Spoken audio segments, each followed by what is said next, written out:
ça comptait l'heure du mat. Et ça n'a pas compté les gens qu'il y a dans la rue.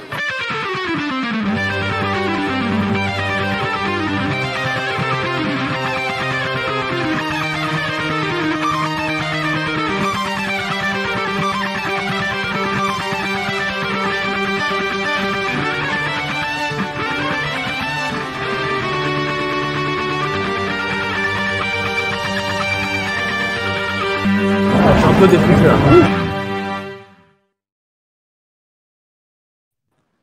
Bonjour à toutes et à tous, 11 heures du matin, mardi, c'est live. Alors on est entre les deux tours et on va parler aujourd'hui de patrimoine du président de la République, ce patrimoine dont aucun journaliste, sauf Monsieur Jean-Baptiste Rivoire, parle, parce qu'il est le seul à avoir enquêté sur ce fameux patrimoine, étant donné que visiblement aucun journaliste ne tique sur les, je crois, 600 000 euros annoncés par la haute autorité de la vie publique. Mais d'abord, je voulais vous présenter Jean-Baptiste Rivoire, ex-rédacteur en chef adjoint de spéciale investigation sur Canal+, et aujourd'hui rédac-chef ou même directeur de la publication de Off Investigation sur YouTube, auteur d'une grosse enquête sur le patrimoine du Macron, ainsi que sur cet excellentissime livre, L'Élysée et les oligarques contre l'info. Alors déjà, bonjour cher Jean-Baptiste, comment ça va? Bonjour, ça va bien. Petite rectification, certains confrères ont bossé quand même sur le patrimoine de Macron, notamment le Canard enchaîné, Hervé Martin. Oui, c'est vrai, le Canard enchaîné qui bosse toujours d'ailleurs sur les affaires dont personne ne veut parler. Mais d'abord, on va parler de votre bouquin. Est-ce que c'est vrai en effet que c'est compliqué aujourd'hui de lancer des enquêtes et faire de l'information avec tous ces oligarques qui possèdent toutes ces chaînes de télé, tous ces médias? Bah oui, en fait, depuis 15-20 ans, une petite poignée de milliardaires a pris le contrôle de 95% des marques d'information privées françaises. Ils font pas ça pour l'argent, ça rapporte pas forcément beaucoup. Ils font ça pour l'influence, ils font ça pour contrôler l'information, domestiquer l'information, peser sur les politiques. Et l'un des premiers trucs qu'ils font en général, c'est de réduire les coûts, donc de virer des journalistes et surtout de virer tous ceux qui font de l'enquête, parce que l'idée, c'est quand même pas d'être dérangé par des gens qui font de l'information. Donc, on éradique l'investigation dans la presse privée massivement depuis 15 ans. Et désormais, la volonté de contrôler l'info et de contrôler l'information des Français est telle que même dans l'audiovisuel public, selon moi, il y a des pressions fortes pour limiter le périmètre de l'investigation, bien sûr. Surtout qu'aujourd'hui, on le voit lorsque je sais pas, on va sur Internet, sur des journaux mainstream, même des médias, on voit que ceux-ci ne reprennent essentiellement que les infos AFP, Agence France Presse, quoi. Et il y a très peu, on dénombre très peu de plumes en réalité qui écrivent d'articles, on va dire, exclusifs. Si vous empêchez les journalistes d'enquêter, de fouiller, de vérifier des faits, d'avoir un peu de temps pour gratter, qu'est-ce que vous faites? Vous en faites des petits soldats qui répètent ce que disent les institutions. Alors, on cite les ministères, on cite les entreprises, on cite effectivement l'AFP, mais on ne va pas chercher de l'info, on ne vérifie pas, on ne se pose pas beaucoup de questions juste parce qu'on n'a pas le temps. C'est souvent une censure économique. Donc oui, effectivement, quand vous abîmez l'investigation, vous avez plus de facilité à faire reprendre vos éléments de langage et votre communication par les journalistes qui n'ont plus moyen forcément de vérifier ou d'enquêter, quoi. Parce que cette investigation, elle coûte vraiment cher pour ces médias? Ça coûte un peu de salaire de payer quelqu'un pour aller chercher de l'info. Mais si vous voulez, le problème, c'est que vouloir couper le journalisme dans les médias d'information, c'est quand même compliqué parce qu'au bout d'un moment, vous faites plutôt de la communication ou du journalisme de validation où vous reprenez les autorités et donc vous finissez par mentir au bout d'un moment. Parce que si on ne peut pas gratter, vérifier, on prendra un exemple sur le patrimoine d'Emmanuel Macron. Si vous reprenez ce qu'il dit ou quand la haute autorité dit il n'y a pas de sujet, il n'y a pas de sujet, puis vous ne faites rien, quoi. Or, il y a un sujet. Donc, si vous faites ça, vous domestiquez vos médias, vous domestiquez les journalistes et au bout d'un moment, ils font plus d'informations. Et qu'est-ce que c'est le risque à terme? Alors, à court terme, vous faites des économies et vous êtes sûr que vous n'avez pas d'emmerdeurs dans les rédactions. Le problème, c'est qu'à moyen terme, vous perdez de la crédibilité parce que le public ne vous croit plus. Et donc vos médias, finalement, perdent de l'influence parce que si plus personne les regarde parce qu'ils font plus d'informations, finalement, ils ne servent plus à rien. Donc, après avoir sabordé des marques d'information, je pense que les oligarques auront tendance à reprendre ou à vouloir reprendre le contrôle de marques qui, elles, ont de l'influence. En fait, ces gens-là achètent de l'influence et nous, notre boulot, c'est de créer de la crédibilité et de l'influence. Et eux, ils la dilapident au profit de leurs intérêts. C'est comme ça que ça fonctionne. Donc oui, ça coûte un peu cher de faire de l'investigation, mais c'est la seule façon d'informer les Français et d'avoir du public à terme. Mais est-ce qu'ils arrivent à avoir de l'influence? Par exemple, quand un milliardaire achète Libé, est-ce qu'il a de l'influence alors que Libé, par exemple, voit ses chutes drastiquement baisser?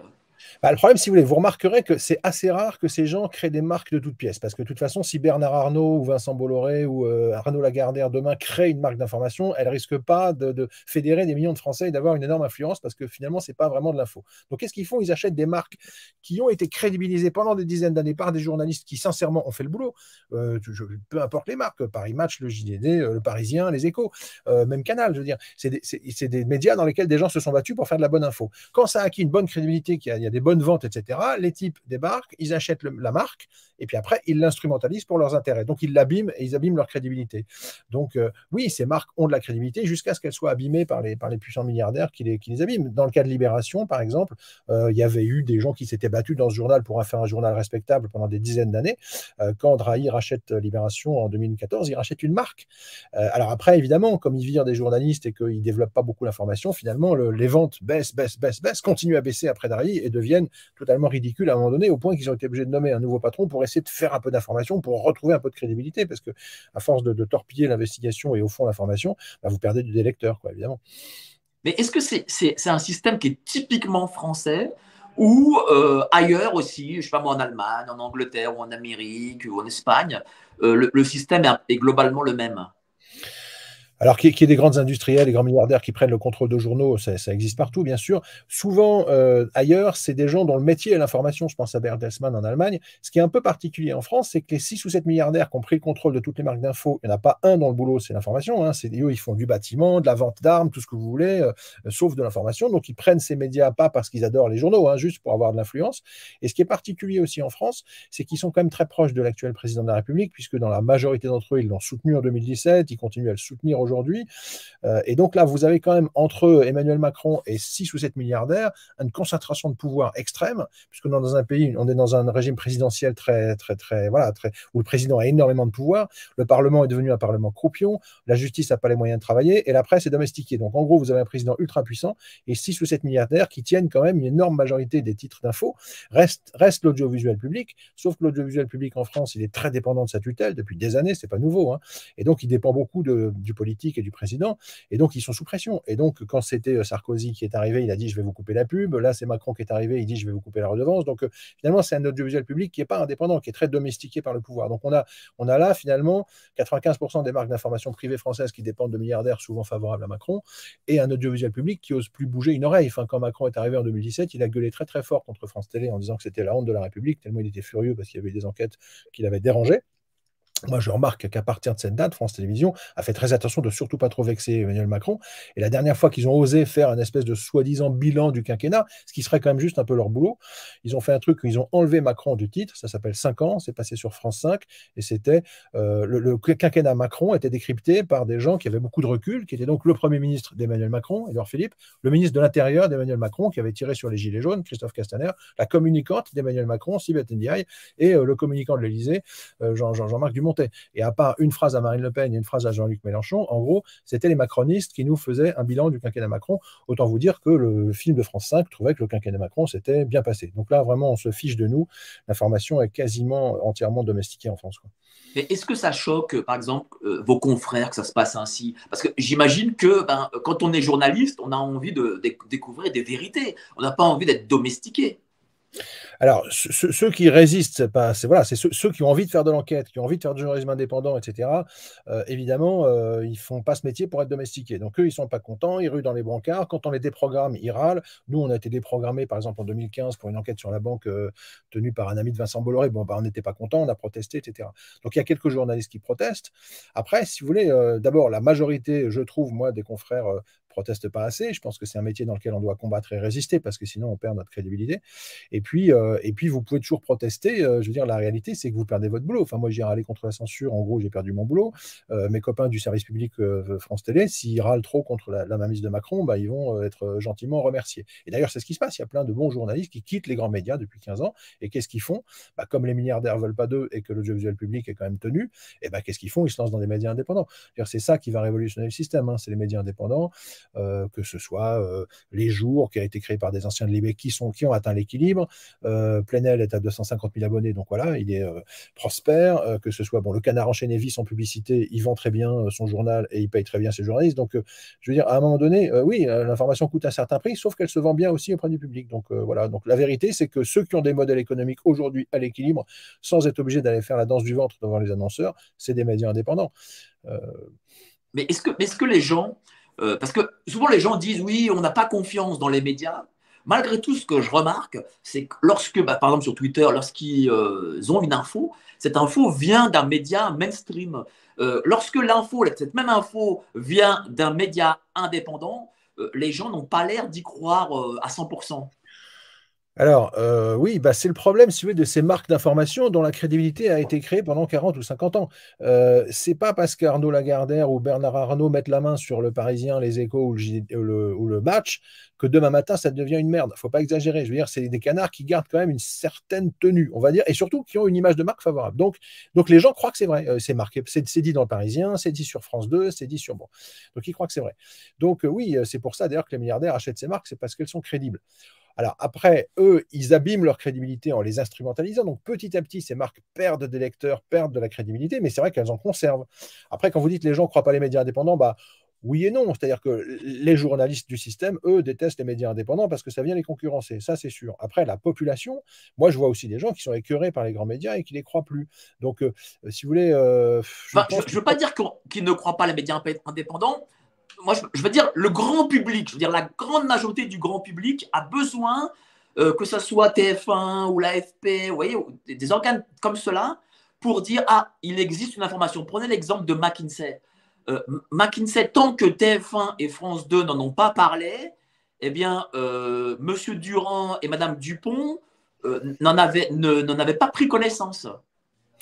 C'est ça la puissance de ces grandes marques, si vous voulez. C'est pas pour rien que Martin Bouygues, en 87, décide d'acheter la première chaîne française. C'est parce qu'effectivement, c'est des marques. Un jour, un patron de TF1 disait, tant que ça n'est pas passé sur TF1, ça n'existe pas. L'information n'existe pas tant qu'elle n'a pas été reprise par TF1. Donc, ça va dans le sens de ce que vous dites. C'est des grandes marques installées depuis très longtemps qui ont une grande crédibilité. Donc, effectivement, elles sont très importantes. Et nous-mêmes, quand on fait le patrimoine de Macron, quasiment aucun grand média ne donne écho au truc, sauf un quotidien qui se trouve être très à gauche, qui est l'Humanité, qui apprend la veille qu'on fait un truc. Moi, je ne les connais pas. Ils m'appellent, je leur parle de l'enquête, ils font une page.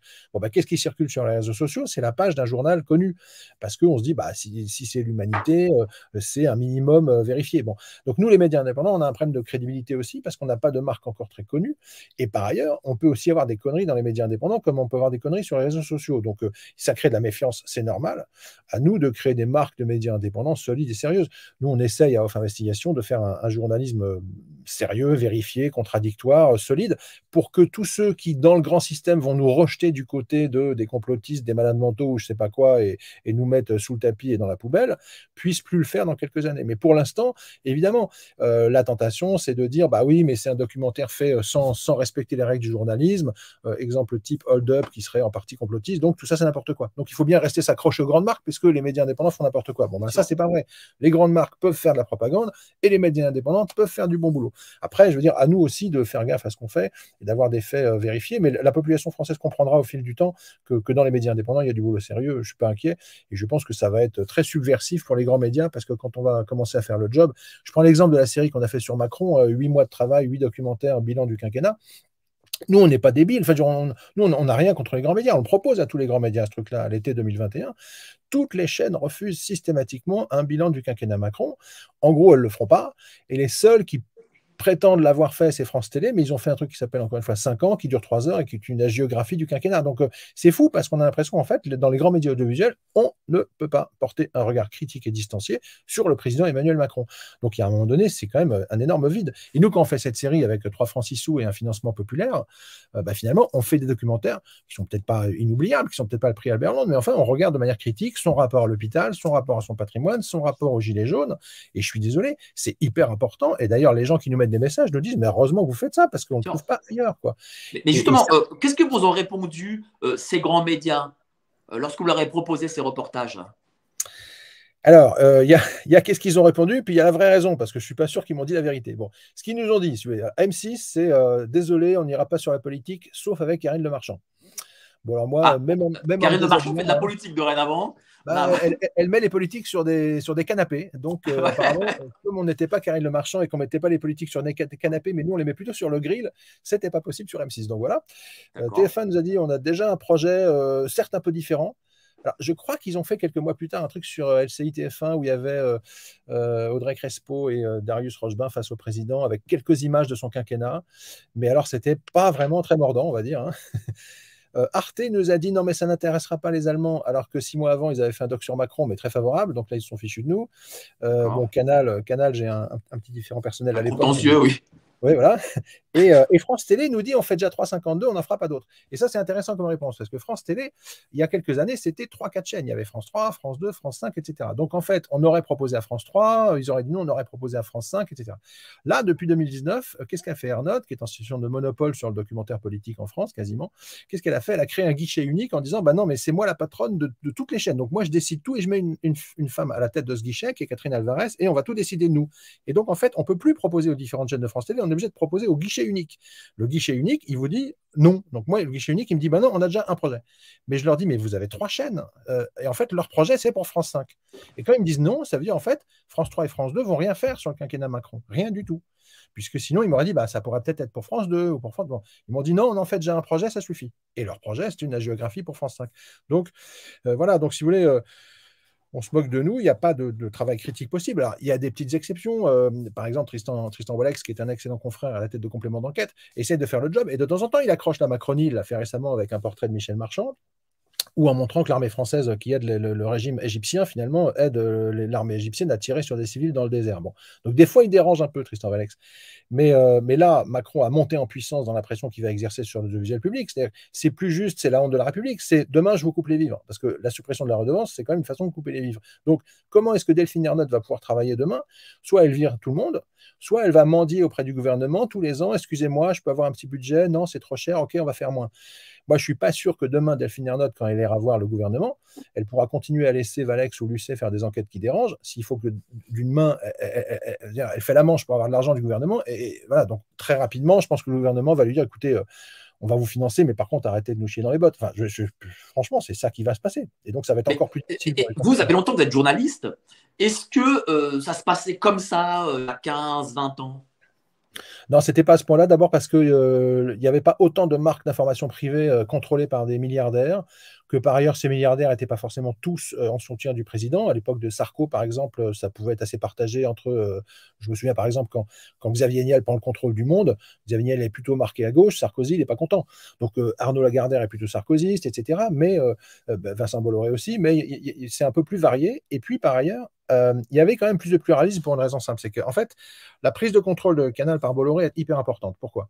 Parce qu'avant 2015, vous avez encore une fois dans le service public plusieurs chaînes qui ont chacune une direction, donc elles sont relativement proches, mais quand même, vous pouvez faire toc-toc chez l'une, toc-toc chez l'autre. Et nous, à Canal, on passait notre temps à emmerder les copains du service public en les challengeant, en essayant de faire des enquêtes un peu plus libres, façon de leur dire, hé les gars, bougez-vous.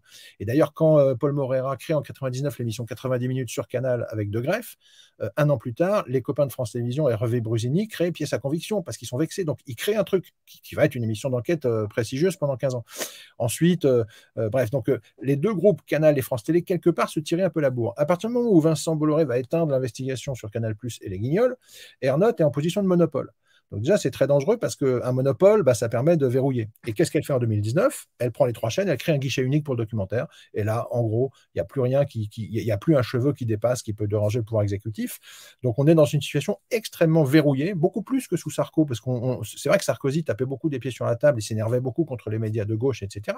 Mais en vérité, ça résistait à France Télévisions. Il y a eu des bagarres épiques. Il ne contrôlait pas toute la presse. Là, on a une direction de France Télévisions qui est complètement à la botte du macronisme et des médias privés qui, pour la plupart d'entre eux, sont entre les mains de milliardaires qui, grosso modo, soutiennent Macron ou s'arrangent avec lui. On peut disserter longuement sur l'opposition entre Vincent Bolloré, Éric Zemmour et Emmanuel Macron. Mais il faut voir les choses un peu plus subtilement. Les médias de Vincent Bolloré ont accueilli Macron avec un tapis rouge en 2017 quand il est arrivé. Marlène Schiappa a passé son temps à aller animer des émissions avec Cyril Hanouna sur C8. Macron appelait Hanouna en disant « Oh, c'est mon anniversaire. Oh, président, c'est votre anniversaire. » Donc, les médias de Bolloré ont été très complaisants. C'est vrai que sur la fin du quinquennat, ils ont basculé beaucoup plus à droite en soutenant Zemmour, qui était une façon d'aiguillonner Macron. Mais franchement, là, il s'est passé quand même un truc étonnant. Enfin, depuis quelques mois, moi, j'ai pas le sentiment qu'il y ait une opposition forte entre Bolloré et Macron. Depuis que Bolloré a réussi à vendre sa branche Africa Logistique pour des milliards d'euros à la famille d'Alexis Kohler, secrétaire général adjoint de l'Élysée, le groupe MSC italien a racheté à prix d'or les branches africaines du groupe Bolloré. Je ne sais pas pourquoi ce deal a été fait et dans quel intérêt, mais en tout cas, je constate que suite à cette opération très financièrement favorable à Bolloré, je n'ai pas le sentiment qu'il ait continué sa croisade anti-Macron très fortement. Est-ce que vous avez quand même, malgré tout, un espoir sur les nouvelles générations de journalistes? Est-ce que ces nouvelles générations de journalistes, elles, sont dans une volonté aussi d'enquêter, d'être plus indépendantes, ou peut-être sont-ils aussi dans une forme de soumission? Alors déjà, ils sont précarisés parce qu'ils sont mal payés, ils n'ont pas de boulot et ils ont du mal à trouver du taf.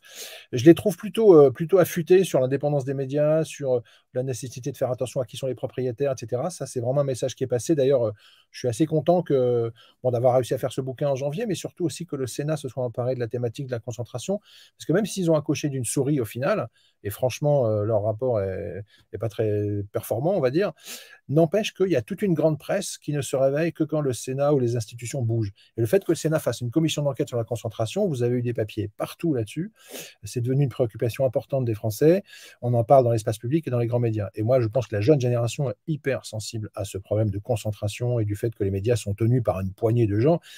Bon, enfin voilà, il y a 6 ou 7 milliardaires et un État qui... Le problème de fond, c'est que ces gens contrôlent l'info pour la domestiquer. C'est le seul problème. Or, notre métier, c'est un métier de combat. Si on n'est pas en combat, si on n'est pas en résistance, on va se planter. Bon, donc les jeunes journalistes sont hyper affûtés par rapport à ça. Le seul problème, c'est qu'évidemment, quand vous voulez vous marier, payer un loyer à Paris, etc., à un moment donné, vous prenez un petit contrat.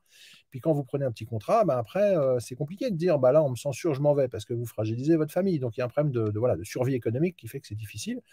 Mais moi, je pense que les médias indépendants demain embaucheront des journalistes. Et je pense que le modèle économique est solide, en vrai. Alors, en fait, ils sont fragiles, ces médias. On ne va pas se leurrer. Nous, on a fait notre série avec des bouts de ficelle. Mais à mon avis, si on crée la crédibilité, je veux dire, un public... Nous, en 3 mois, on a 100 000 abonnés sur YouTube. Moi, je n'ai jamais été sur YouTube. 100 000 abonnés en 3 mois. L'épisode du patrimoine va bientôt arriver. 1 million de vues. Ouais, il va bientôt arriver à 1 200 000. Donc, tout ça, alors qu'on n'était pas du tout connus. Mais moi, je me dis, si dans un an, on relance, je dis n'importe quoi, une saison 2 sur ce pouvoir, mais je pense qu'on ne va pas lever 200 000. Je pense qu'on va lever 500 000. Et ça devient une façon de financer quelque part des investigations indépendantes. Parce qu'en fait, ce que les gens nous disent, c'est qu'ils en ont tellement marre d'avoir le sentiment que les grands médias ne peuvent plus faire le job, que quelque part, certains pleureront pas à la fin de la redevance. Ils vont se dire, super, j'économise 138 € par an. Certains nous disent même, d'ailleurs, je vais en réaffecter une partie aux médias indépendants. Donc, je pense que France Télé, notamment, parce que bon, j'attendais pas grand-chose de TF1 M6, mais France Télé a trop joué avec la complaisance à l'égard du pouvoir et au bout d'un moment, a entamé sa crédibilité fortement. Et donc, il y a des gens qui vont être contents de remettre des sous dans les médias indépendants. Et là, ça va être bien, je souhaite bien du courage aux grandes entreprises, au pouvoir politique et au pouvoir économique quand il va falloir contrôler les médias indépendants. Là, par exemple, nous, on embête fortement la banque Rothschild d'Emmanuel Macron avec ce sujet patrimoine. Le communicant de la banque Rothschild m'appelle, mais je me dis, le pauvre, quoi, il peut appeler ni mon actionnaire, ni mes annonceurs publicitaires. Vous voyez, c'est quand même, je le plains, quoi. C'est compliqué pour lui. Mais est-ce qu'il peut appeler YouTube, par exemple? C'est ça aussi le problème. Alors, oui, on a une fragilité, effectivement, avec les GAFAM américains. Et d'ailleurs, nous, on l'a expérimenté, comme vous, certainement, sur le problème des Gilets jaunes. C'est que quand Yanis Mamdi fait une enquête Gilets jaunes, le maintien du chaos, c'est une enquête sur le maintien de l'ordre pendant la révolte des Gilets jaunes. Et la question, c'est est-ce qu'il n'y a pas eu une stratégie de Macron, finalement, je ne dirais pas de mettre de l'huile sur le feu, mais de laisser la situation pourrir pour discréditer la population, etc. Bon. En tout cas, sous prétexte qu'on met 2-3 images de faits qui se sont passés dans Paris, vous savez ce que c'est, les gens, voilà, vous y étiez sur le terrain, il y avait des matraques, voire pire, face à la population. Bon, voilà, on pense qu'on a eu un shadow ban de YouTube, c'est-à-dire une invisibilisation par YouTube qui a cessé de recommander cet épisode sous prétexte qu'il y avait un peu de violence policière, mais je veux dire, on ne l'a pas inventé, nous, la violence policière. Mais le pire, c'est que ça a frappé l'ensemble de notre série pendant plusieurs semaines. Alors on s'est dit, qu'est-ce qu'on fait? Donc on a fini par retirer l'épisode Gilets jaunes de YouTube et on s'est aperçu qu'en fait, le shadowban continuait. C'est-à-dire que les épisodes suivants, il a été tué à 70 000 vues, le Gilet jaune, et les autres stagnaient terriblement.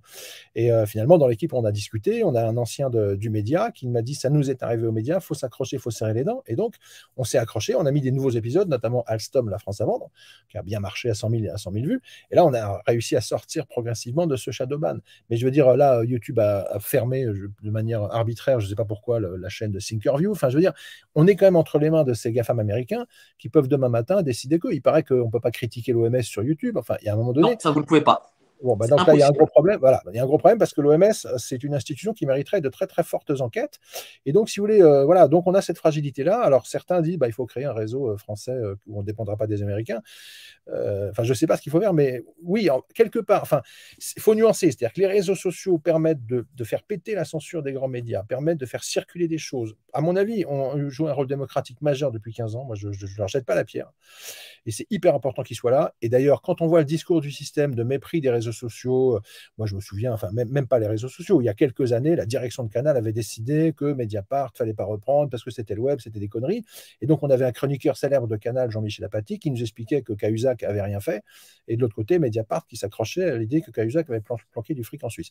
Mais bon, ça c'était à l'époque, c'était même Mediapart était diabolisé. Mais maintenant, c'est les réseaux sociaux massivement. Alors on a ce discours permanent, les réseaux sociaux, c'est des conneries, patati patata. Ah oui, d'accord. Et les grands médias, c'est jamais des conneries. Bon. Donc voilà. Après, voilà, on dépend des Américains et sur Twitter et sur YouTube. Et moi, quand je vois que Macron invite les GAFAM à l'Élysée en permanence, je me dis ces gens doivent se parler.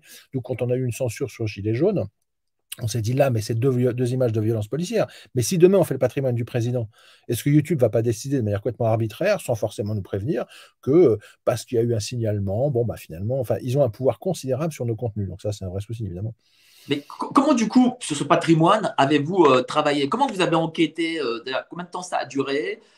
Et quels moyens avez-vous utilisé pour enquêter sur ce patrimoine? Alors, les mêmes moyens que sur tous les autres épisodes, une technique assez classique et basique de journaliste, très simple. Hein. Il y a un jeune journaliste qui nous a rejoint pour nous aider sur la série. Je lui ai demandé de se mettre à l'avance, 4 mois à l'avance, sur cet épisode-là, qui était le dernier, de gratter. Et on a fait un travail de base tout simple. On a regardé tout ce qui avait été publié. On a retrouvé, moi j'avais découpé le papier du Canard en 2016 qui pointait le fait qu'il avait été hypocrite sur l'ISF. On y reviendra. Et puis on a gratté, cherché, on a sorti toutes ces déclarations de patrimoine. Depuis 2014, l'affaire Cahuzac, qui sont obligés de faire des déclarations publiques, donc on peut fouiller. Et on s'est aperçu que la déclaration de Macron n'était pas cohérente. Donc à partir de là, on a un peu étudié la fiscalité, on a essayé de ne pas se tromper, on a gratté, et on a trouvé des trucs qu'on ne pensait pas au début. En fait, au début, je pensais appeler le truc ISF, mon cauchemar, parce que ce qui me faisait marrer, c'est que quand Macron est arrivé en 2017, il a supprimé l'impôt sur la fortune, et bien sûr, il a dit c'est pour favoriser l'investissement, l'économie, patati patata. Bon, évidemment, il ne va pas dire je l'ai enlevé parce que je n'ai pas envie de le payer, quoi. Ou mes potes, les riches, n'ont pas envie de le payer. Bah, il a quand même gardé l'impôt sur la fortune immobilière. Oui, voilà, il a transformé l'ISF en IFI. Voilà. Bon, donc certains disent qu'il n'a pas totalement supprimé, mais enfin, en tout cas, l'impôt sur la fortune tel qu'il existait a été supprimé et remplacé par l'IFI. En tout cas, moi, j'avais repéré en 2016 dans le Canard un petit article qui racontait qu'en fait, il avait été redressé sur l'ISF, c'est-à-dire qu'il ne le payait pas, mais il aurait dû le payer. Donc, on a gratté ce truc-là. Bon, c'est assez marrant. En fait, ils ont 2 biens immobiliers d'une certaine valeur, lui et Brigitte. Elle a une maison, en tout cas, lui a un appartement à Paris. Et bien évidemment que le montant total de ces 2 biens les assujettissait à l'ISF. Ils auraient dû le payer. Et pendant des années, on ne sait pas comment ils ont fait, ils ont réussi à ne pas le payer. Donc, en grattant un peu, Bercy, enfin voilà, le Canard a découvert en 2016 qu'en fait, ils avaient minimisé la valeur de leurs biens, ce qui est un grand classique, et qu'ils avaient été redressés. Donc ça, déjà, c'est amusant.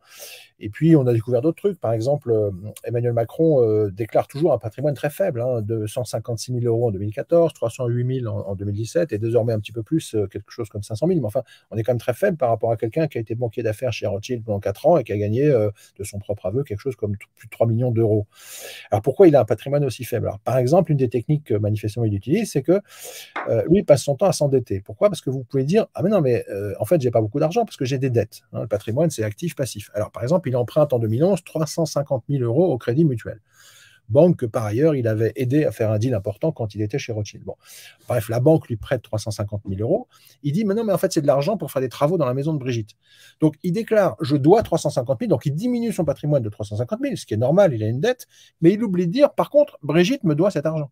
Donc, quand ça l'arrange, il déclare une dette, mais la créance sur sa femme, ça, il ne la déclare pas. Mais est-ce qu'il peut, comme ça, comme il est marié avec sa femme et qu'ils sont en communauté des biens, est-ce que ça, c'est ce qu'il a fait, c'est légal ou c'est une forme d'optimisation? Alors, je ne suis pas sûr qu'il soit en mariage avec la communauté de biens. Ce que je sais, c'est que la maison de Brigitte, la maison du Touquet, appartient en propre à son épouse. Et à Parce qu'elle a partir de là, hérité. cette maison? Oui, enfin, peu importe. En tout cas, c'est à elle, c'est pas à lui. Et à partir de là, si vous voulez, s'il donne de l'argent pour la maison de son épouse, qui est uniquement la maison de son épouse, qui n'est pas un bien qui lui appartient à lui, eh ben, donc, elle profite de cet argent, elle fait des travaux, elle valorise son bien. Derrière, elle lui doit 350 000 euros. Or, jamais ils ont mentionné cette créance. Et donc, Emmanuel aurait dû dire, bah, j'ai emprunté, mais j'ai prêté à Brigitte, donc elle me doit, donc c'est neutre. En fait, il n'a pas dit ça. Il a dit, oh, bah, j'ai un trou de 350 000 parce que j'ai emprunté. Donc, déjà, ça, il y a un énorme problème qui a été signalé par des avocats fiscalistes à la haute autorité en 2017, lors de la campagne de 2017.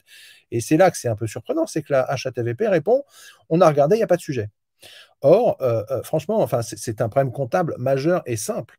Si demain, on peut prendre 400 000 euros dans son patrimoine, le prêter à quelqu'un et dire « Ah bah, j'ai plus rien » et oublier que la personne va devoir vous rembourser, enfin, ça me paraît totalement incohérent. Mais surtout que, je vais faire un petit rajout, c'est que vous avez mis dans votre reportage un extrait où M. Macron dit « ma maison ». Il utilise la possession face Alors à Mme Salamé. oui, déjà, il dit un peu n'importe quoi, parce que là, il dit la maison que j'ai, mais finalement, c'est pas sa maison à lui. Bon, enfin, donc mais ça c'est l'étape suivante. Mais juste sur ce prêt, la HATVP est saisie par des avocats fiscalistes. Elle répond, il n'y a rien à voir. Donc le type, un peu étonné, se dit, bah, je vais saisir la justice. Et là, on pourrait se dire, bah, la justice, François Molins, le procureur, on est au printemps 2017, il va peut-être enquêter. Le procureur, qui est aux ordres du gouvernement, hein, on est encore sous François Hollande, gouvernement de Manuel Valls, le procureur répond, la haute autorité a dit qu'il n'y avait rien, donc il n'y a rien. Donc en fait, personne ne vérifie, personne ne gratte. Je précise quand même qu'on est en mars 2017. François Fillon, après une grosse enquête du Canard enchaîné, vient d'être mis en examen et il va perdre la présidentielle dans cette période. Donc une justice qui fait son boulot sur Fillon et qui, sur Macron, même si ce n'est pas le même problème, qui sur Macron, on se demande un peu pourquoi elle ne dit pas au moins j'ouvre une enquête, je vérifie. Non, la justice n'enquête pas, considérant que la HATVP a répondu. Mais la HATVP, c'est une organisation administrative mise en place par François Hollande qui a peu de moyens d'enquête. Ça n'est pas la justice. C'est fait pour calmer l'opinion publique après l'affaire Cahuzac. Donc moi, je ne vois pas pourquoi la justice s'abrite derrière la HATVP. Quel est son rôle? Est-ce que cette structure est totalement indépendante? Ah bah pas du tout, parce que c'est une autorité administrative. Vous savez, en France, on est les rois de l'indépendance. Tout le monde est indépendant, mais c'est n'importe quoi. Enfin, qui est-ce qui est indépendant? Le CSA est indépendant, son patron a été nommé par le président. Enfin, je veux dire, France Télévisions se gargarise d'indépendance. Mais indépendance de quoi? Elle dépend du gouvernement pour son financement. Enfin, je veux dire, elle n'est pas indépendante.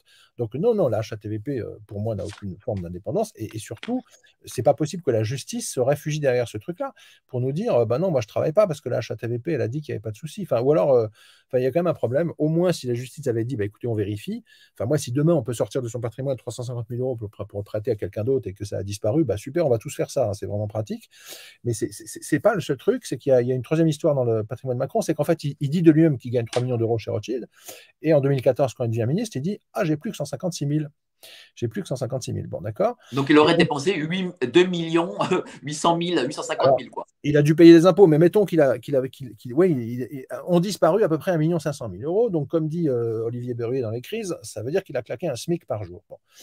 Donc, tout le monde tourne autour de lui depuis des années en disant mais enfin, comment vous avez pu dépenser autant d'argent? En gros, où sont les sous? Et un jour, sur France 2, il dit ah, mais en fait, c'est simple. J'ai utilisé une partie de l'argent pour faire des travaux dans la maison de Brigitte et l'autre partie pour rembourser mes dettes. Mais, pardon, il dit, ce jour-là, sur France 2, en avril, il dit n'importe quoi à Pujadas. Pourquoi? Parce que quand il dit j'ai utilisé l'argent des millions de Rothschild pour faire les travaux chez Brigitte, non. Il a emprunté 350 000 euros au Crédit Mutuel pour financer de son propre aveu les travaux dans la maison de Brigitte. Bon, donc ce n'est pas les millions de Rothschild qui ont servi à ça. Deuxième argument, j'ai remboursé mes dettes. Alors ça, c'est encore plus n'importe quoi, surtout pour un inspecteur des finances. Pourquoi? Il avait effectivement à l'époque à peu près 1 million de dettes. Mais à supposer qu'il utilise les millions de Rothschild pour rembourser ses dettes, en fait, c'est neutre. C'est-à-dire que c'est toujours pareil, c'est actif-passif dans un patrimoine. Lui, il dit j'ai plus d'argent parce que j'ai remboursé mes dettes. Ben non, mais en fait, si tu as remboursé tes dettes, en même temps, tu n'as plus de dettes. Donc, ça ne peut pas minimiser ton patrimoine. Rembourser ses dettes ne minimise pas son patrimoine. C'est une erreur mathématique de base. Et par ailleurs, pour finir, et c'est la totale, c'est qu'il dit j'ai remboursé mon million de dettes avec l'argent des millions de Rothschild. Mais en fait, non, puisqu'en 2015, il vend son appartement parisien 900 En 2017, exactement. Il le vend en 2015-2016, son appart. Voilà, je l'ai là, le 28 octobre 2016. Voilà, il vend son appartement parisien 980 000 euros. Or, il a à peu près 1 million d'euros de dettes. Donc, l'argent qu'il récupère par la vente de l'appartement permet de rembourser les dettes. Donc là encore, il ne donne pas d'explication convaincante sur où sont passés les millions de Rothschild.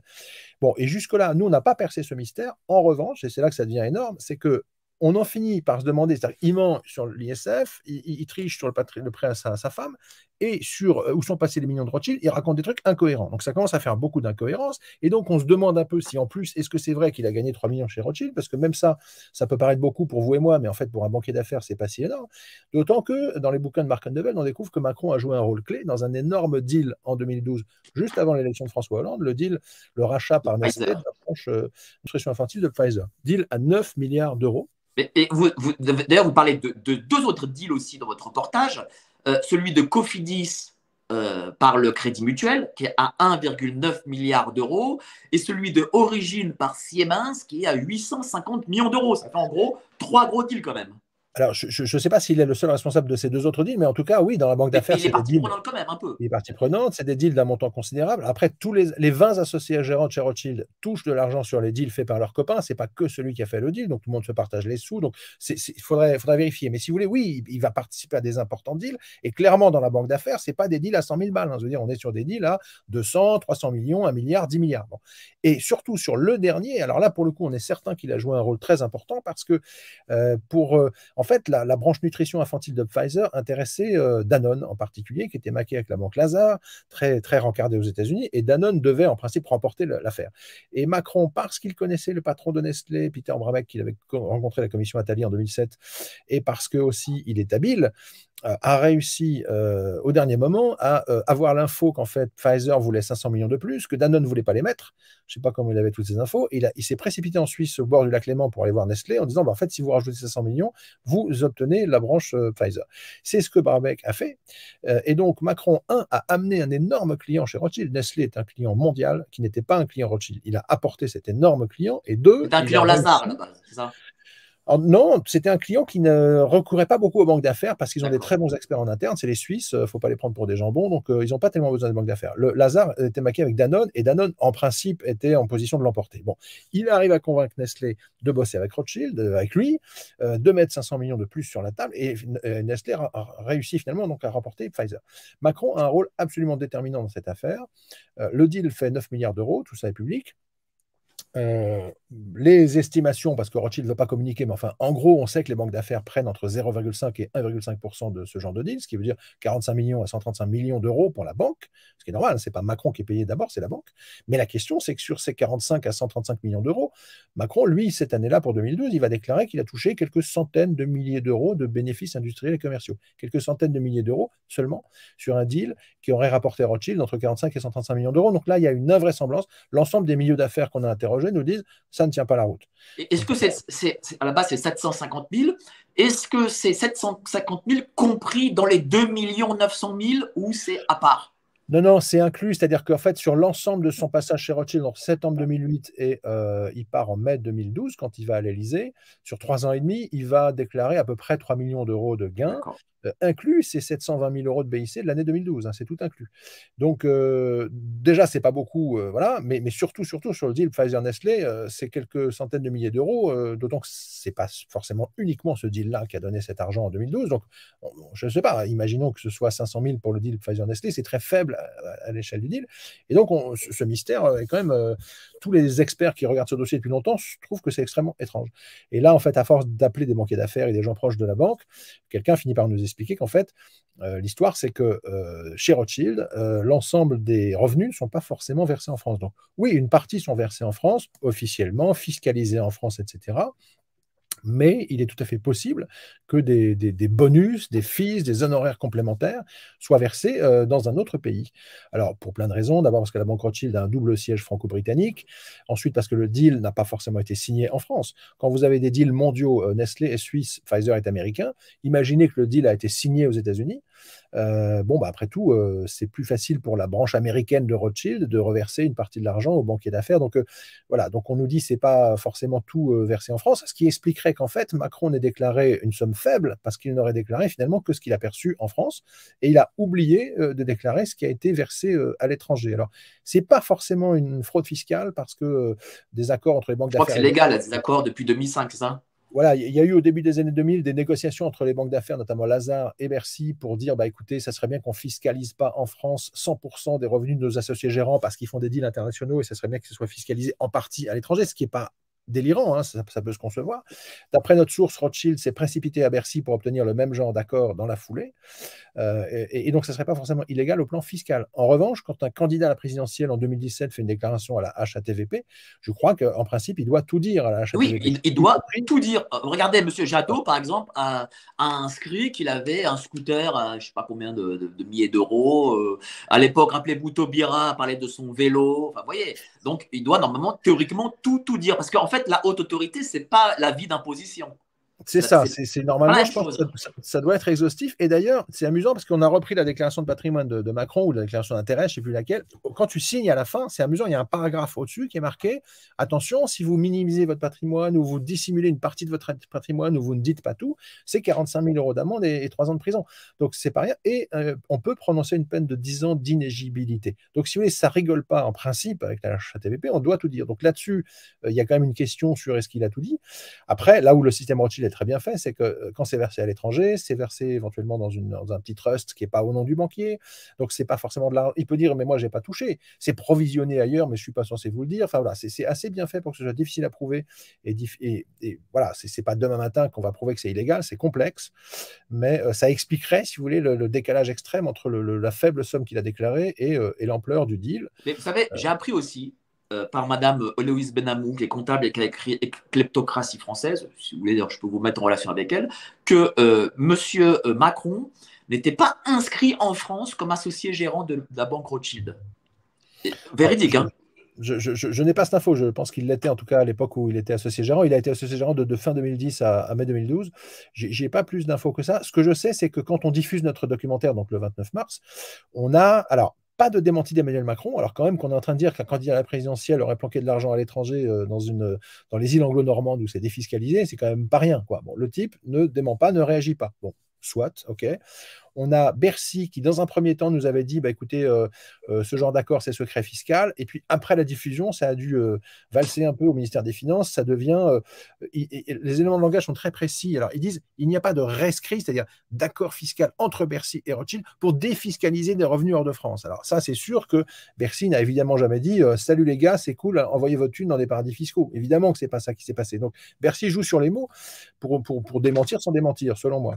Quant à la banque Rothschild, elle a fait des éléments de langage très bizarres. En fait, la banque Rothschild n'a pas publié de démenti sur son site, alors que quand même notre enquête est dévastatrice pour la banque Rothschild.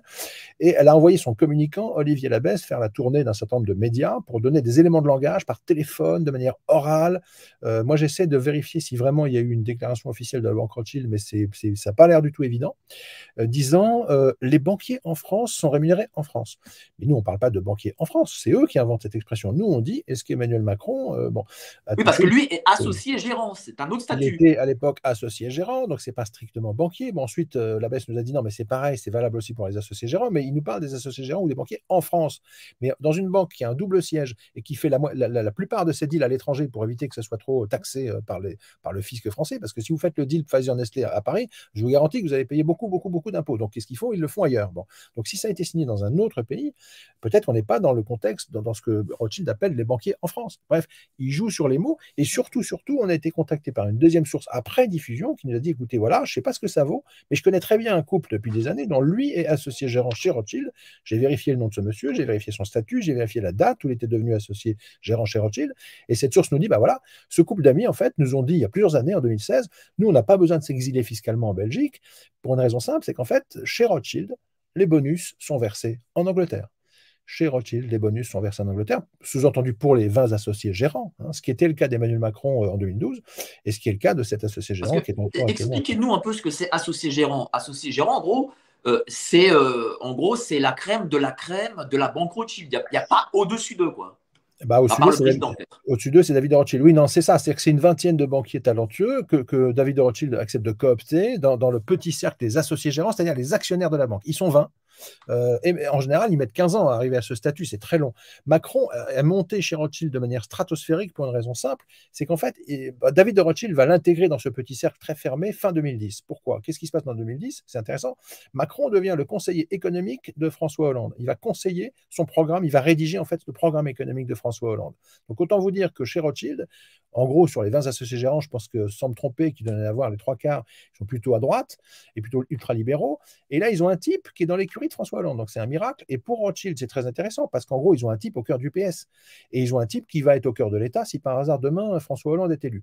Donc, fin 2010, David de Rothschild va le propulser parmi les associés gérants. Et d'ailleurs, il a raison parce que Macron tient un rôle clé au cœur de la Hollandie. Et en mai 2012, qui arrive au pouvoir, évidemment, François Hollande.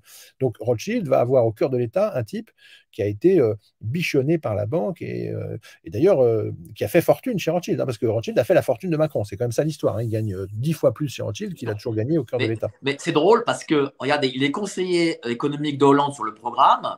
Et pourtant, rappelez-vous, dans le programme de Hollande, il y avait les 75% d'impôts au-dessus du million d'euros. Alors, est-ce que c'est Macron, ça, ou est-ce que c'est que Hollande?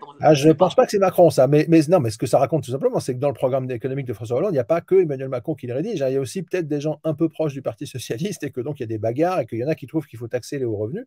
D'ailleurs, Macron, je crois, a fait la tournée des financiers internationaux, notamment à Londres, en disant vous inquiétez pas pour les 75%, on va prendre des mesures pour que ça devienne indolore. En gros, il n'avait pas du tout envie, lui, de faire ça, parce que ça embêtait ses amis des milieux d'affaires.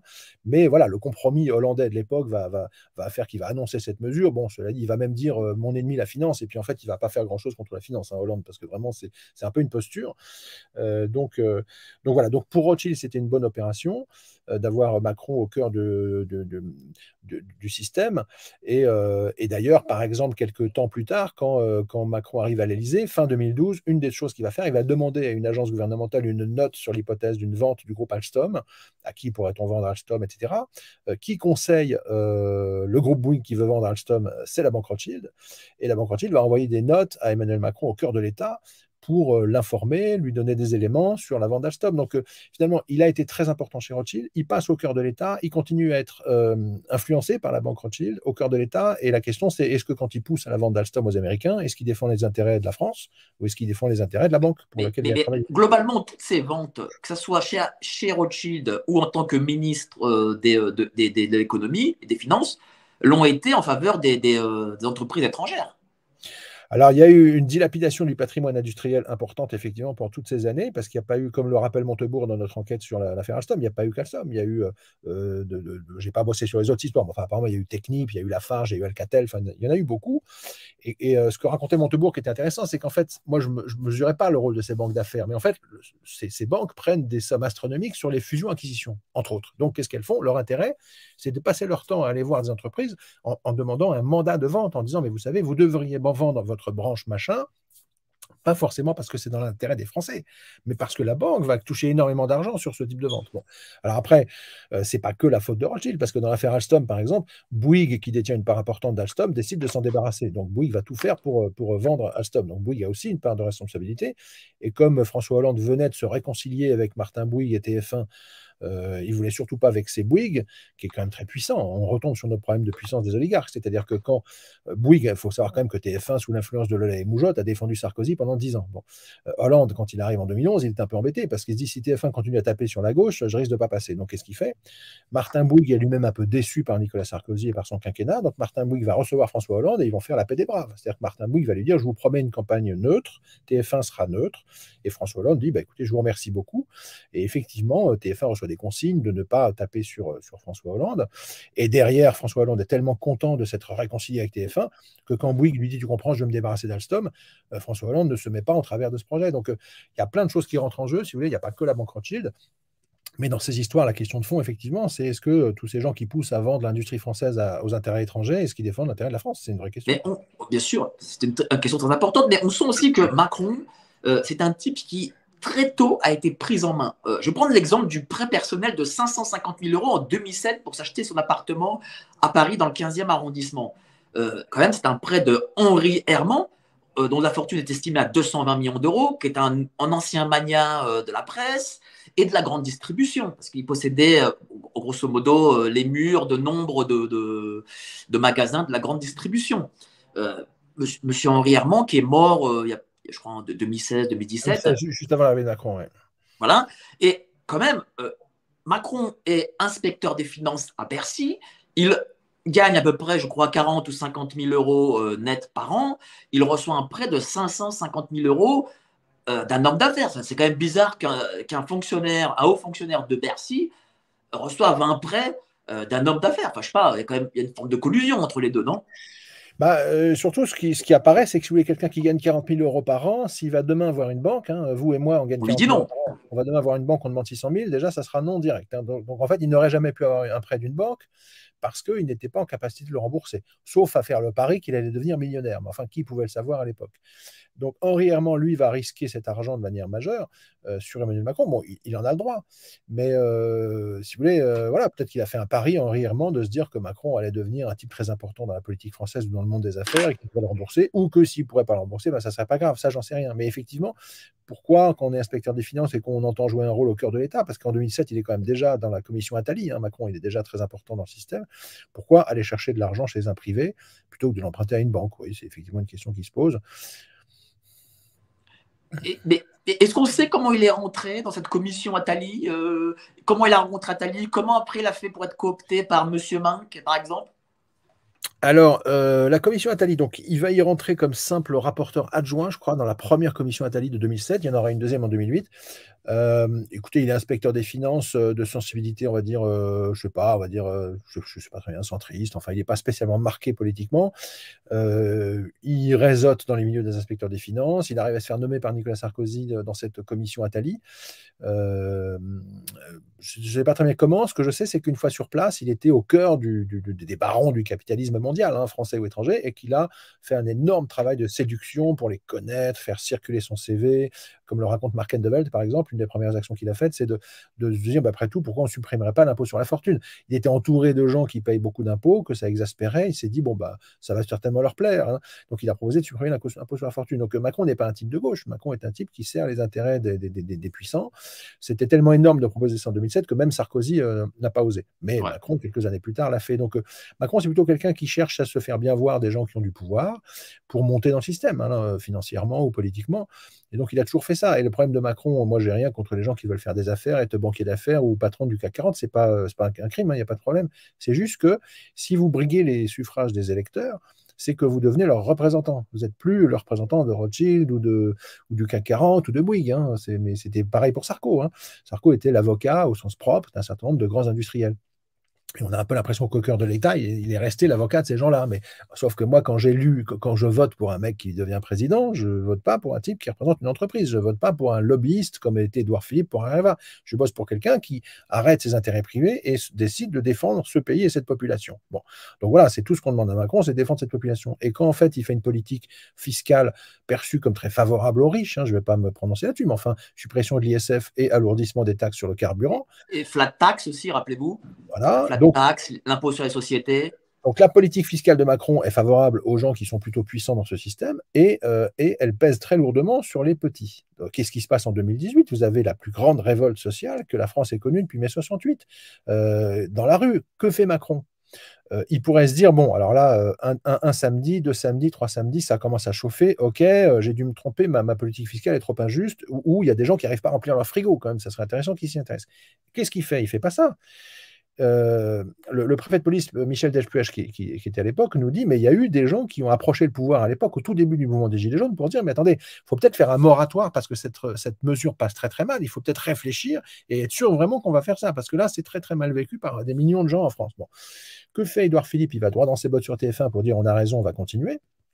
Et que fait Castaner avec Macron au pouvoir? Ils se mettent à tirer sur les Français avec ce que la législation internationale considère comme des armes de guerre. Bon.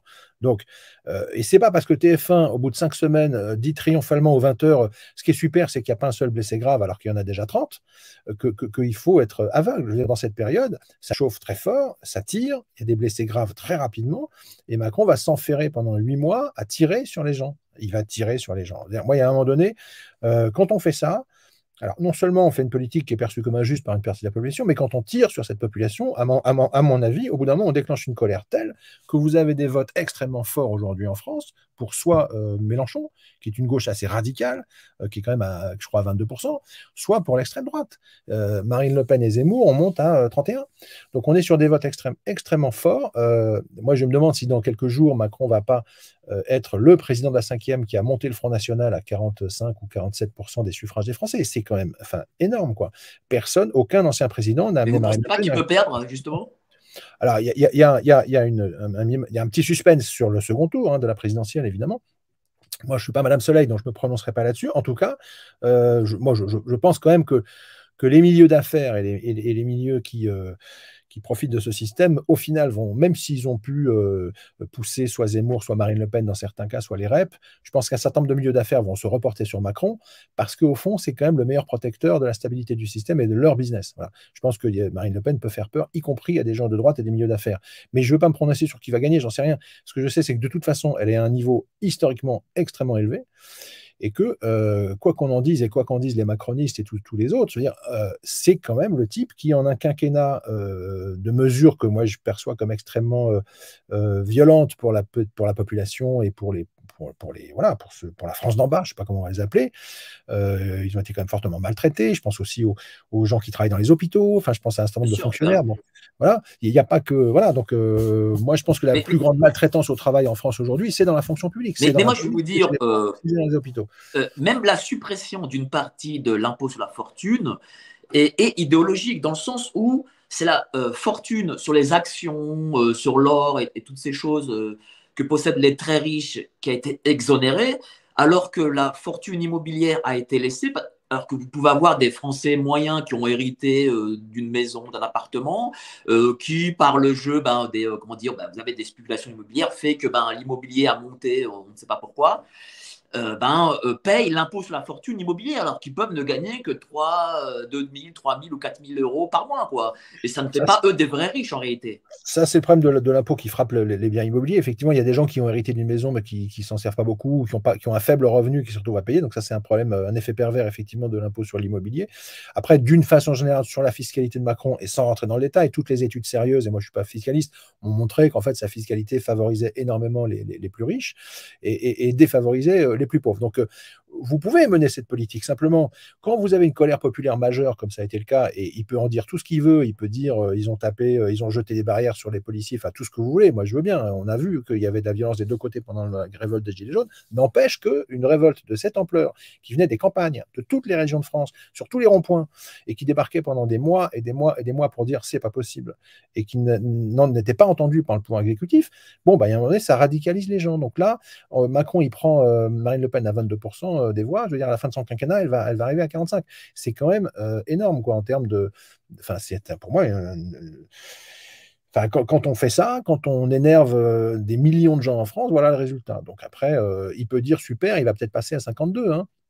Mais je veux dire, là, Mélenchon, c'est simple, hein, il a dit, moi, c'est la dernière fois que je me présente, je suis trop vieux, je ne veux plus me présenter. Donc, va se poser à gauche la question de la succession de Mélenchon, parce qu'avant d'avoir quelqu'un qui a du charisme, qui est un tribun et qui prend 22% des voix, voilà, bon courage quand même, hein. Quand Sarkozy a quitté le pouvoir, je veux dire, on a bien vu comment les Républicains avaient beaucoup de mal à trouver un successeur qui avait un certain charisme comme lui pouvait l'avoir auprès de la droite française. Bon, donc, la gauche va être en difficulté, et quand on regarde la courbe de Marine Le Pen depuis 15 ans, c'est une courbe ascendante en permanence. Je veux dire, donc, si on arrive moi, je ne pense pas qu'elle va passer, mais enfin, je veux dire, même si elle est à 47%, là, on joue avec le feu. Enfin, pour moi, Emmanuel Macron joue avec le feu et jette. Mais mine de rien, regardez, prenez M. Zemmour, Mme Le Pen et M. Mélenchon, que ce soit très à droite ou très à gauche, les trois réunis sont quand même majoritaires. Ils font plus de 50%. Quand vous faites exploser le Parti socialiste et les Républicains, et on sait que c'était un peu l'objectif de Macron, d'ailleurs, il a brillamment réussi. De toute façon, c'était des partis moribonds, hein, je veux dire. Mais de fait, voilà, donc le vote de la droite va dans les bras de Marine Le Pen, et le PS étant à 2%, voilà, et Fabien Roussel faisant un score très faible, voilà, vous avez un Mélenchon qui est très haut. Donc il peut, si vous voulez, voilà, s'enorgueillir de ça. Moi, je pense que là, il a maltraité beaucoup les gens dans ce pays et qu'il y a un vote très en colère, un très gros vote de colère qui se prépare. Et même si Macron repasse cette fois-ci, moi, j'attends de voir 2027, quoi. Est-ce que vous sentez que votre enquête sur le patrimoine, qui a quand même fait 1 200 000 vues sur le net, a eu un retentissement auprès du grand public ? Alors, elle a été plutôt majoritairement bâchée par les grands médias qui, quand ils ont pris la plume, à deux exceptions près, hein, Marianne et Alternative économique, ils ont bossé, ils ont décroché un téléphone, ils ont appelé des banquiers d'affaires et ils ont amené des éléments tout à fait à l'appui de l'hypothèse qu'on présente. En revanche, vous avez deux, trois autres grands médias qui ont plutôt essayé de nous mettre la tête sous l'eau, je pense notamment à France Inter, mais également à l'Express, au Point, voilà, donc voilà. Donc les grands médias ne se sont pas beaucoup bougés. Alors après, ils peuvent très bien dire, il y a des bonnes raisons, hein, c'est-à-dire qu'ils peuvent dire, voilà, vous n'avez pas de preuve du fait qu'une partie des fees a été versée à l'étranger. Donc oui, on n'a pas de preuve absolue, ça c'est vrai. Ça s'appelle l'investigation. Nous, on n'est pas juge d'instruction, on n'a pas toujours les preuves écrites, on n'a pas les moyens d'aller les chercher, on est juste journaliste, mais on a un faisceau d'indices qui montre que sur 3 points de son patrimoine majeur, il semble avoir raconté n'importe quoi. Et sur un 4e point, on a un énorme questionnement sur ce qu'il déclare et on a une piste qui expliquerait les choses. Mais est-ce que Bercy peut trouver ses preuves? Est-ce qu'elle a les moyens de trouver ses preuves? Alors, sur la 4e partie de l'enquête, c'est-à-dire le côté, il aurait touché beaucoup plus dans le deal Pfizer-Nestlé, simplement ça aurait été versé sous forme de bonus à l'étranger. Je pense que Bercy n'a pas la main, pour une simple raison, c'est que si Bercy a autorisé, comme nous le dit notre source, dans les années 2005-2006, si Bercy a autorisé certaines banques d'affaires à ne fiscaliser en France qu'une partie des revenus de leurs associés gérants, ça veut dire que demain, Rothschild dit, ben voilà, dans le deal Pfizer-Nestlé, nous avons versé 700 000 euros, je dis n'importe quoi, à Emmanuel Macron, en France. Eh bien, Emmanuel Macron déclare ça à Bercy, et Bercy dit très bien, ben, vous avez payé des impôts sur 700 000 euros, et j'entends bien que peut-être des revenus complémentaires sont versés ailleurs parce qu'une partie du deal peut être considérée comme américain et donc ça ne me regarde pas. Voilà ce que dit Bercy. Donc, un, Bercy n'a pas la main là-dessus. Deux, ça n'est pas forcément illégal. Donc, si vous voulez, on est dans l'opacité de la finance internationale. La banque Rothschild a des maisons mères à Zug en Suisse, qui est un paradis fiscal connu. Bon, voilà, je pense que ces gens savent très bien s'arranger avec la fiscalité des différents pays pour ne pas forcément se faire matraquer par le fisc. Ils savent aussi aller déclarer les choses dans des pays où c'est moins fiscalisé. C'est pas, ça s'appelle l'optimisation fiscale. C'est pas forcément. Ouais, mais c'est bizarre quand même cette exception sur ces banques d'affaires parce que enfin, vous devez connaître le Trésor, c'est pas des gens très arrangeants, quoi. Alors, je dirais 2 choses là-dessus, si vous voulez. Effectivement, on peut se dire, on peut se dire c'est normal et on peut se dire c'est choquant. C'est normal pourquoi? Parce que vous faites des deals internationaux. Un Suisse rachète un Américain. Après tout, le banquier a été faire le deal à New York. Pourquoi faudrait-il qu'il paye l'intégralité de ses impôts en France? On peut imaginer qu'une partie de son revenu soit fiscalisée aux États-Unis ou en Angleterre. Et après, si Rothschild va planquer ça dans les paradis fiscaux, bon, bah, tant pis, quoi. C'est pas en soi forcément choquant que la fiscalisation soit pas totalement en France, qui était un pays perçu comme punitif en termes de fiscalité. En revanche, ce qu'on remarque d'un peu intriguant, c'est qu'au moment où ces accords entre les banques d'affaires sont passés avec Bercy, 2005-2007, qui est le patron de Bercy? Thierry Breton. Thierry Breton quitte le gouvernement en mai 2007. Où va-t-il travailler, Thierry Breton, en septembre 2007? Dans la branche américaine de Rothschild & Co. C'est-à-dire qu'il va être recruté par la branche américaine de Rothschild & Co. juste après avoir quitté Bercy. Donc, on espère qu'il n'a pas facilité la vie de la banque Rothschild parce que derrière, il allait être embauché par la banque Rothschild. Autre exemple, l'un des plus grands banquiers de Rothschild, Grégoire Chertok, qui a le compte Bouygues, enfin qui a des comptes très importants chez Rothschild, Grégoire Chertok est très proche de Jean-François Copé. Alors, quand on appelle les services de Thierry Breton, qui était à Bercy à l'époque, ils nous disent « Ah non, mais c'est pas nous, le ministre du Budget, c'était Jean-François Copé. » C'est lui qui avait la main sur la direction générale des impôts. Donc, très bien. Donc, Copé, très pote avec un banquier de Rothschild. Donc, si vous voulez, il y a quand même des passages entre le public et le privé en France, des pantouflages, etc., qui fait qu'on se demande si les types qui sont au cœur de l'État, finalement, ne favorisent pas l'intérêt de certaines entreprises privées, parce que derrière, ils vont tripler leur salaire en allant bosser dans le privé. Donc là, on retombe sur un problème très français, hein, du pantouflage, qu'il faut quand même interroger, parce que évidemment, on peut dire si les types sont que au service de l'État, ils vont jamais dans le privé, ben, ils vont jamais comprendre comment marchent les affaires, ils ne seront pas des bons administrateurs de l'État. Mais d'un autre côté, laisser aussi facilement les types passer de l'un à l'autre, je veux dire, il y a un moment donné, enfin, c'est insupportable, quoi. Dans l'affaire Alstom, on a un exemple caricatural, un conseiller de Montebourg et de Macron à Bercy qui va devenir le lobbyiste en chef de General Electric en France juste après la vente. C'est-à-dire que le type était au cœur du ministère des Finances quand on négociait la vente d'Alstom aux Américains. Derrière, il se retrouve à diriger General Electric France. Enfin, à diriger, en fait, non, parce que quand on gratte un peu, en fait, il n'est pas vraiment le patron. Lui, il est juste là pour défendre les intérêts des Américains, mais en fait, il n'a pas le pouvoir.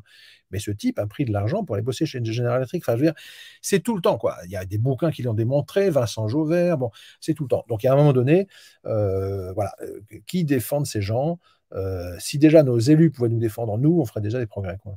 Là, encore une fois, est-ce que c'est quelque chose de typiquement français ou est-ce que des hauts fonctionnaires américains, par exemple, le font de même dans des entreprises allemandes, je ne sais pas moi, chinoises, japonaises, c'est comme tout, je pense qu'il peut y avoir pire, hein. Je veux dire, en termes de déontologie, je ne pense pas que la France soit la pire du monde, hein. Je pense qu'il y a pire dans des pays où on se fiche encore plus du monde. Mais par contre, dans le monde anglo-saxon, par exemple, ces problèmes de conflit d'intérêts sont quand même mieux identifiés depuis plus longtemps. Et je pense que, par exemple, ce genre de choses ne pourrait pas se faire. Un conseiller d'un ministre de l'économie au moment de la négociation de la vente d'un fleuron industriel aux Américains, qui derrière, quelques temps plus tard, est embauché par la fameuse entreprise américaine comme lobbyiste. Enfin, il y a un moment donné, Je pense que ça aurait du mal à passer dans le monde anglo-saxon. C'est en tout cas le sentiment du maire de Belfort et de ce qu'il nous disait dans l'enquête. Et en tout cas, ça pose question, quoi. C'est-à-dire qu'à un moment donné, il faut un peu. En fait, le terme clé que tous ces gens ont oublié, ça s'appelle l'éthique publique. Voilà. S'il n'y a pas un peu d'éthique publique, parce que c'est bien de dire aux petits dans ce pays, respectez les radars, payez vos PV, enfin tout ça, ok. Évidemment qu'on ne peut pas, comment dire, griller tout le monde dans la queue. Par exemple, vous arrivez, il y a une queue d'une heure, vous passez devant tout le monde. Bah, ça, c'est pas possible, parce que si tout le monde passe devant tout le monde, c'est la bagarre générale, on est chez Astérix. Bon. Évidemment qu'il faut avoir du civisme en société, sinon on ne peut pas vivre en groupe. Alors après, on peut aller vivre sur la Lune, hein, c'est un autre projet, mais si on vit en communauté, il faut être civique. Mais je veux dire, le civisme, c'est pas que ceux d'en bas, c'est aussi ceux d'en haut. Or, ceux d'en haut, on a un peu l'impression que le civisme, ils l'ont oublié, que les confinataires, ils s'en moquent, et que l'essentiel, c'est de s'en mettre plein les fouilles, quoi. Donc, à un moment donné, pour moi, ça crée un sentiment de colère contre le sommet du système qui peut difficilement faire la morale aux Français si eux-mêmes se comportent mal, quoi. Mais, oui, vous avez raison. Surtout que, regardez, Fillon a eu des problèmes et la justice est tout de suite saisie de ses soucis avec ses costumes ou sa femme. Pareil pour Monsieur Roussel, lorsqu'il était attaché parlementaire il y a quelques années, je crois, 3 000 € par mois. Et là, rien, quoi. La justice, bon, a peut-être un peu sur l'affaire McKinsey, mais pas plus, quoi.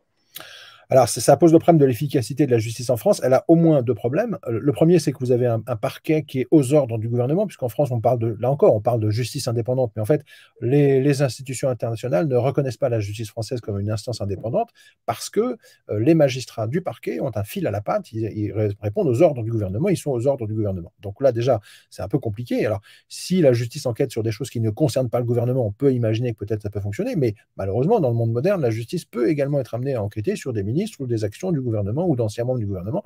Et là, qu'elle soit aux ordres du gouvernement, c'est un énorme problème. Deuxième problème, on a maintenu la justice dans une énorme pauvreté de moyens depuis des années.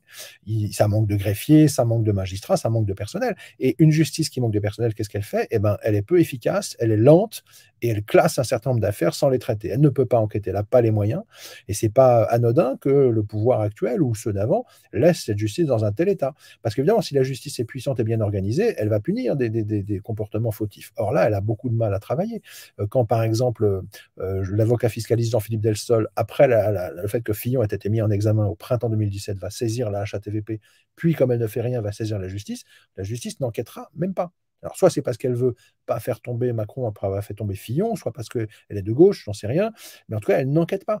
Donc, peut-être aussi parce qu'elle a peu de moyens et qu'à un moment donné, moi j'en ai marre, ça m'est arrivé par exemple dans ma vie personnelle de déposer des plaintes pour faux témoignage ou autre, c'est systématiquement classé sans suite. Donc à un moment donné, on se dit mais attendez, il y a des règles ou il n'y a pas de règles? Moi j'ai été confronté à un employeur, j'étais obligé de porter plainte pour faux témoignage, on me la classe sans suite alors que j'ai des éléments. Donc, alors il y a ce qu'on appelle l'opportunité des poursuites, c'est-à-dire que le procureur peut dire non mais ça vaut pas le coup de poursuivre. Bon alors ça veut dire quoi? Il y a des délits autorisés, des délits interdits. Enfin, et à un moment donné, on aimerait bien que la justice soit un point de repère un peu plus clair pour tout le monde. Je pense que ça ira. D'après vous, il y a une justice des puissants dans ce pays? Oh, bah, certains parlent d'une justice de classe. En tout cas, si vous voulez, par exemple, un puissant, c'est très simple.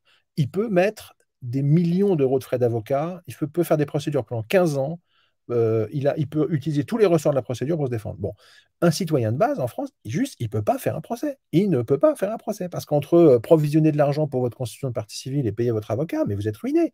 Donc vous avez soit 50 ou 60%. Alors on nous parle de l'aide juridictionnelle, mais d'accord, c'est si on est vraiment SDF. Enfin, je veux dire, il y a, je sais pas, des millions et des millions de gens en France qui ne peuvent pas saisir la justice parce que c'est trop cher. Or, je prends juste un exemple. Mon confrère de Radio France, Benoît Colomba, qui a eu le malheur de faire une enquête sur l'empire africain de Vincent Bolloré en 2009 et de montrer que dans les plantations du Cameroun, les ouvriers n'étaient pas très bien traités, je fais court, se retrouve avec 2009, on est en 2022, je ne sais pas, 13 années de procédure par Vincent Bolloré, qui a mis des millions d'euros de frais d'avocat pour y faire je ne sais pas combien de procès. Quand il a raconté tout ça dans un livre, Bolloré a attaqué le bouquin, redéclenchant des années de procédure. Donc Colomba, il a un salaire de la fonction publique. Il a 15 ans de harcèlement dans sa vie, il doit payer ses avocats, etc. Donc, si vous voulez, oui, la justice est finançable par des gens qui ont beaucoup d'argent et ils sont beaucoup plus puissants que vous et moi si par hasard demain ils décident de vous embêter, quoi. Est-ce qu'il y a un problème aussi avec le statut du président de la République? Parce que, justement, tant qu'il est président, il peut faire ce qu'il veut, même de manière illégale, si je puis dire, et il n'est pas justiciable. Alors, c'est l'immunité présidentielle. Bon, écoutez, là, on peut considérer qu'à partir du moment où le peuple… Mais ça n'existe pas en Amérique, ça. Bah, en tout cas, si vous voulez, l'idée, c'est on vote pour quelqu'un, il dirige le pays. Si demain, il a plein de plaintes aux fesses, ça va être compliqué. Bon, pourquoi pas? Après, d'une manière générale, le système est beaucoup plus tendre avec les puissants et dur avec les faibles. Je fais court. Si vous voulez, moi, si demain matin, enfin, je sais pas comment vous dire, je connais bon, une amie franco-algérienne qui remplit toujours ses impôts sur le papier. Pour la première fois, elle le fait en électronique. Ok. Et à un moment donné, vous avez une case qui est j'ai une télé ou j'ai pas de télé. Bon, elle se trompe. Elle coche pas la bonne case. Bon. Le fisc lui tombe dessus. Un, vous allez payer la redevance. Deux, vous allez avoir une amende de 150 euros. Bon, ça paraît rien. Enfin, elle en a pour 300 balles. Bon, c'est le Bon, quart c'est de quand son même salaire. emmerdant. C'est le quart de son salaire. Alors, il y a un moment donné, quand vous êtes petit, excusez-moi, je me suis trompé de case, vous me prenez le quart de mon salaire. Je me suis trompé de case. Hein. Je peux. Bon. Et elle n'arrive pas à se défendre, parce que de toute façon, c'est un enfer de se défendre face à l'administration. Donc, en gros, elle va perdre le quart de son salaire. Bon, c'est pas grave, elle va pas mourir, mais c'est juste pour dire que, voilà, quand vous êtes petit, vous vous faites matraquer par les radars, les machins, les PV. Moi, j'ai pris une amende parce que j'avais oublié de mettre mes gants l'autre jour. Enfin, voilà, les petits, nous on peut pas. Moi, je peux pas triander mes impôts, etc. etc.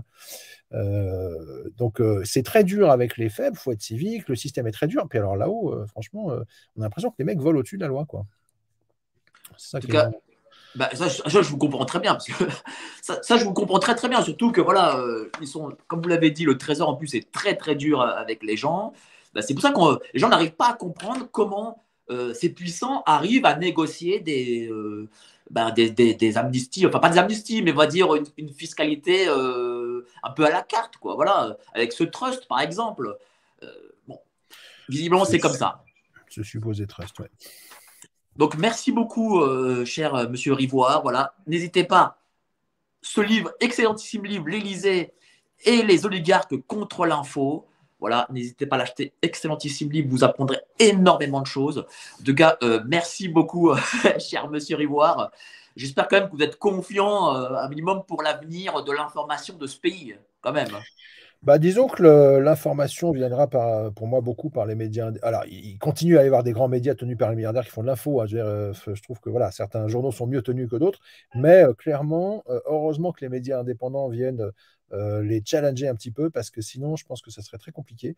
Et donc là, grâce aux médias indépendants, ça va réveiller le système. Nous, pendant 15 ans à Canal, on a essayé de jouer un peu ce rôle de bousculer un peu les autres médias. C'est ce que vous allez Guignol aussi, en se foutant de la gueule des dérives de notre monde. Voilà, je pense que les médias indépendants vont aiguillonner les grands médias et leur rappeler qu'ils ne sont pas en position de monopole et que le peuple n'est pas complètement débile. Est-ce que vous pouvez parler un peu de votre prochaine enquête ou pas? Non, vous avez des idées peut-être? C'est un peu trop tôt, on n'a pas forcément Oh, de choses précises et puis c'est un peu confidentiel. En revanche, ok, on a un gros enjeu sur l'évolution de Off, parce qu'en fait, Off Investigation s'est lancé comme on fait un appel KissKissBankBank pour financer une série bilan d'accord. du quinquennat Macron.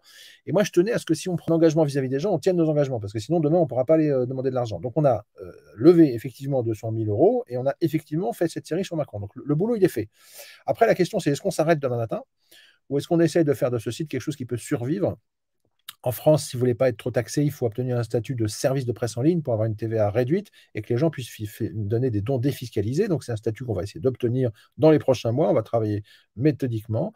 Si on arrive à avoir ce statut, ce qui suppose d'ailleurs de publier des articles un peu régulièrement, donc on ne va pas faire que de l'audiovisuel parce que c'est très cher, on va faire des papiers parce que c'est moins cher pour essayer d'avoir ce statut et derrière essayer de créer un tout petit modèle économique d'un site d'info indépendant. Et si on y arrive, eh ben, on peut tout à fait imaginer que dans un an ou dans 18 mois, on relance une série de documentaires sur le nouveau président, je ne sais pas qui ce sera, de la France, ou pour élargir sur les pouvoirs économiques, sur les abus. En gros, nous, c'est plutôt les abus des puissants, vous voyez, c'est plutôt ça qui nous intéresse, quoi. Ben, merci beaucoup, monsieur Rivoire, et ben, je vous souhaite vraiment le meilleur. Alors, merci à vous tous de nous avoir suivis pendant plus de 1h10. Ce soir, nouveau live avec Bertrand Scholler. Là, on va parler de l'affaire McKinsey à fond. Merci, passez tous une bonne journée et à ce soir. Merci beaucoup, Au monsieur revoir. Rivoire.